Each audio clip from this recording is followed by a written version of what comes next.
Qadrli onajonlar, hozir men sizlarga bolajonlaringga ko'p pampers ishlatayotgan bo'lsalaring, bolani qanday pampersni o'rnini bosuvchi, endi judayam bosadi deyolmayman, lekin anchagina yaxshi bir pampers o'rniga ishlatadigan variantni ko'rsatmoqchiman. Bu hammaga foydali bo'ladi deb o'ylayman. Meni bolajonim hozir uxlayapti. Men mana tursikcha kiydirib qo'yganman bolajonimga. Ko'pincha shunaqa uyda bo'lganda tursikcha kiydiraman-da. Keyin mana bunday sochiqdan 10-15 ta olganman. Xohlasalaring ham 10-15 ta olinglar-da.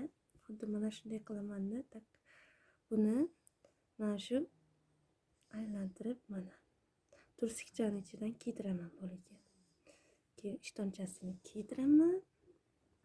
Hozir men bolajonim uxlayapti, shuning uchun yaxshi ko'rsatib bera olmayapman. Shu kiydirib, keyin ustidan ishtonchasini kiydiraman. Bu namlikda o'ziga shishmadi sochiqcha. Buni ho'l qilgandan keyin yana almashtirib boshqa qo'yaman. Buni yuvib yana dazmollab ishlatamiz.